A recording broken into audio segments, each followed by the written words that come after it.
Ever since I was young, I've been obsessed with horror films and scary stories and whatnot. When I was 3, I would literally hide behind doors when I was in a room alone and practice my evil laugh. That's a true story, mind you. I would wait all year for Halloween since all the kids' channels ran the Halloween specials. I'd watch Cyber Chase and Fetch with Ruff Ruffman and even Dragon Tales, and I would always record the specials on VHS tapes and loop them until the tapes ran out. Like, they would turn into dust. I have a lot of memories watching spooky stuff with my family, so I have a couple favorites listed down for you. Before I begin, I need to address that I've removed the obvious movies and shows here. No Beetlejuice, no Nightmare Before Christmas, no Halloween. You already know this is good. Like, I'm making this list for you to discover stuff instead of like reaffirming your opinions, okay? So like, a lot of these you probably haven't heard of. If you have heard of a few, good for you. Also, it's worth noting that items 10 through 2 are kind of just thrown together. It's not like number 8 is inherently worse than number 4. It is not a ranked list, except for number 1. So we're gonna climb through these together. This is all building up to number 1. Number 1 is better than all of them, okay? Also, some mild spoilers will be explored through some of these, so if you find a movie or show that looks kind of interesting, just skip the segment. All the timestamps are in the description, so you don't have to just stop watching completely. So slip on your ghost onesie and mix the candy corn with the popcorn, which is really good, by the way, because we're about to start digging in right now with number 10. In the 8th grade, I got foot surgery on Halloween, and it sucked. It was painful, it was bloody, and it was gross, and I pretty much cried the whole day because I was so mad that the day had been ripped away from me. I couldn't walk, I couldn't answer the front door or anything. I just stared out the window and watched all the other kids have a lot of fun. Some of my mom's friends lent us a DVD for The Frighteners, and we watched it, and it was probably the best part of that Halloween. For a movie to be so absurd, entertaining, and funny that it makes me laugh after being miserable for the whole day, I gotta give it props. I actually don't remember anything from it though, other than the fact that I enjoyed it when I was 14 years old. It has good audience ratings and bad critical reviews, so that's how you know it's a fun movie. I mean, Hook with Robin Williams had the exact same thing going on, and that movie was awesome. If you are ever immobile on a couch wallowing in your own pain and suffering, I would really recommend this one. Number 9! This movie just came out like a month or 2 ago as of the time of making this video, and I loved everything about it. The writing, the acting, the cinematography, the horrific violence against children. It was everything that I wanted it to be, being just true enough to the original to satisfy fans of the novels while still being accessible for new audiences. When I initially saw this movie, we saw it in D-box seats in the theater. That meant that the chairs rocked and moved, which was a totally different experience. Not only were the jump scares loud, they practically threw you around, adding a whole new level of suspense to the experience. Hopefully it'll be remembered as a classic someday. And quit lying to yourself, the 2017 version is worlds better than the 90s one.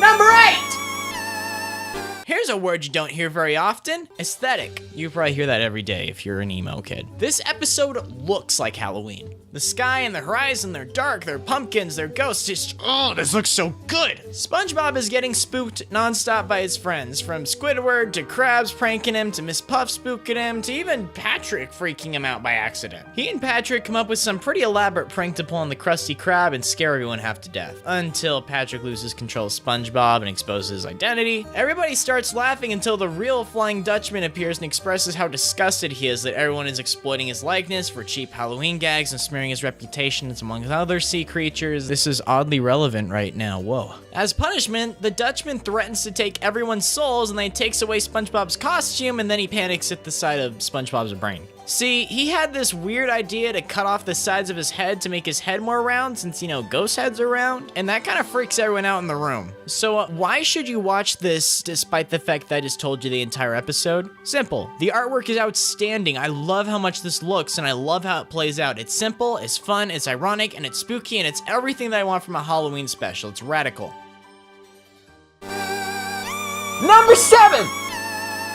This movie is so awesome! How come nobody talks about it anymore? My dad took me to see this when I was 7 years old in the theaters and it scared me half to death. It was so much more loud and dark and scary than I was anticipating, and I loved every single second of it. This movie is so much better than it has any right to be. Not only is it smart, witty, scary, but it also has a lot more heart and soul than a lot of animated movies, period. It's mature and it takes its subject matter oddly seriously. I mean, an evil house that eats people. Since they take it seriously, you start to take it seriously too. They put the house sleep with a masked vacuum cleaner full of sleep medicine. This is a real and crucial plot point in the actual film. And if you were to concentrate everything that makes Halloween awesome, it would probably look a lot like this movie. There's adventures, there's scares, there's friends, and crawling around the neighborhood late at night. I love that. I love this film. Please rent it. Number 6.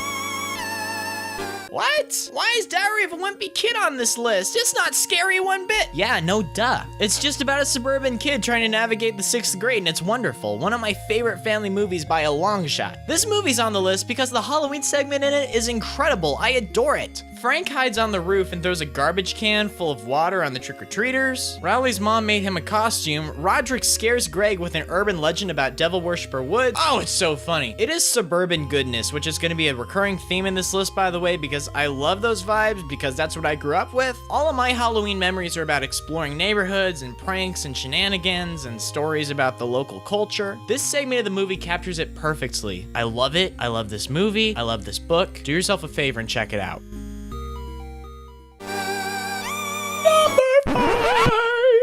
There's no way that's gonna make it in the final cut of the video. I love the Garfield TV specials. I love the Garfield and Friends series. This is not real Garfield, mind you. This is. Whenever I'm babysitting some kiddos, I bring over all of my Garfield DVDs, and I found myself laughing a lot harder than they do because these are still hilarious. They are worlds better than the comics. What's really cool about Garfield's Halloween Adventure is that it lives up to its name. It's divided into 3 segments. The first is about Garfield, the second is about Halloween shenanigans, and the final one feels like a legitimate adventure. Garfield's Halloween Adventure. Oh, I get it. Garfield wakes up on Halloween to discover that he can go trick-or-treating and score some candy. He throws together a pirate costume and takes on the neighborhood. When he decides to travel down the river and stop by some more houses, he and Odie lose their way and they end up being left behind on a cursed island. By the way, this old guy was like the scariest thing ever as a kid.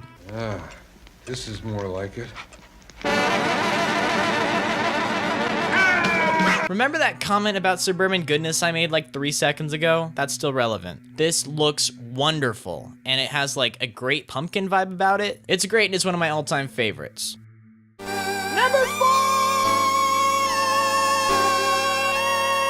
Do you remember Alvin and the Chipmunks? Not this, but this! This is real Alvin and the Chipmunks, and I love these. These were so much fun as a kid, and Alvin and the Chipmunks Meet the Wolfman was like my favorite Chipmunks movie. My favorite genre in film has to be called 80s Strange Invaders. I just made that up right now. Neighborhood kids band together in a small town and deal with an alien or a monster or some other villain. Movies like Goonies, Super 8, Stranger Things, Gremlins, The Monster Squad, E.T., Midnight Special, just, such good movies. It's like a weirdly specific classification, but like, it totally exists. These movies are a lot of fun because they remind me of being a kid again. And there's always an even mix of action, effects, and spooks too. I think that's why I enjoyed 2017's It so much. That counts as like an 80s Strange Invader movie, by the way. Alvin and the Chipmunks Meet the Wolfman is kind of like a Strange Invaders film in a way. It's packed to the brim with a lot of adventure, silly October vibes, and just, heck, it's so nostalgic. Like, the Wolfman moves next door, that's awesome. And now Theodore's a werewolf? What? Alright, so if he's like half human, half chipmunk, half werewolf, that's 150% what the heck, dude.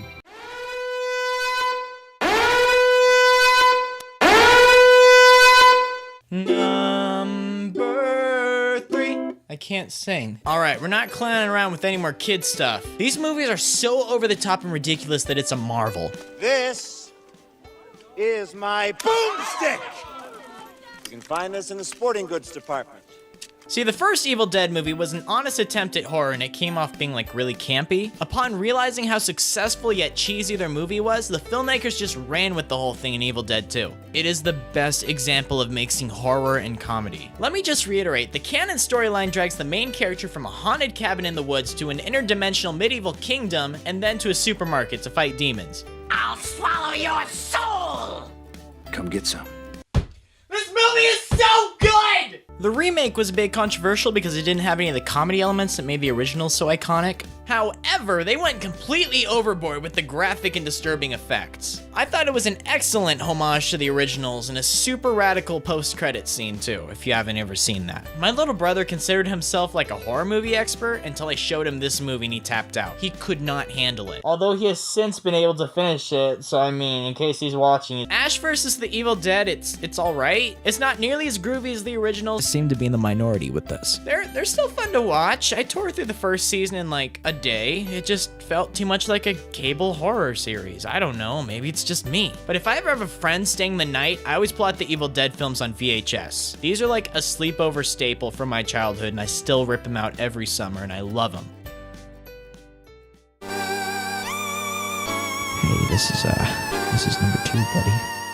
The Addams Family movie, excellent. The Addams Family values, stupendous, flawless, excellent. They took everything that was already good about the great Addams Family movie and they just tripled it for the sequel. This movie is so funny, it's so clever, it's so witty, and it's so iconic that I consider it one of my favorite films of all time. Make this official. I want the Blu-ray copy in my coffin when they bury me in case Eternal Oblivion has like an entertainment center, because I can sit through this puppy over and over and over and over. And so let's just look back on all the Halloween films and decipher what was so great about them and why I'm picking my number 1 spot. In case it's not apparent, I love suburban adventure vibes, I like camaraderie with kids hunting down ghouls, a good art direction is super important to me. What film could possibly encapsulate all these qualities? It's this one, it's really good. Directed by Michael Dowtry, I don't know, he even made Krampus. Trick or Treat is the ultimate Halloween movie. It is a tradition in my house. I even watch it during July when I'm feeling nostalgic for spooky season again. It's like a horror version of Pulp Fiction. It has intertwining narratives and they influence one another. There are a ton of horror tropes that are explored in this movie and it's hilarious. Slasher, strange invaders, home invasion. Did I mention that I adore Trick or Treat? This movie is so clever, it's so ironic, while simultaneously having some pretty shocking and horrific imagery, particularly directed towards children. Like, a lot of kids die horribly in this movie. And oh my god, look at that art direction! This dude gets Halloween. This is what it looks like. This is what it feels like. Everything is so spot on, and it's a perfect mix of lighthearted with evil. This movie has achieved cult status, and for a good reason. I love the lore, I love the characters, it is bragging for a massive fan base because it totally deserves it. Plus, the director himself is working on a sequel. Get on top of it, dude, I want more of this! Please watch this movie, do yourself a favor, have a party, buy some candy, watch this with your friends, maybe send me a picture of it on Twitter. Oh snap, transition to all the YouTubey stuff. On top of sending me a picture of your sick party on Twitter, maybe you should follow me there too. And you should probably subscribe on here, yo. I'm doing a lot of spooky, scary Halloween content all month. There may or may not be a super radical collaboration with the King and Queen of Losers coming up, so you should definitely get familiar with them before, you know, I drop the sick video this month. Wow, that was actually pretty brief. Thank you so much. Remain savory, cuties. I'll see you next week. Gonna be alright. Everything gonna be alright. Don't you be afraid when things go bump in the night. Get closer to me and baby hold on tight. 'Cause everything's gonna be alright. Everything's gonna be I know a thing or two about music.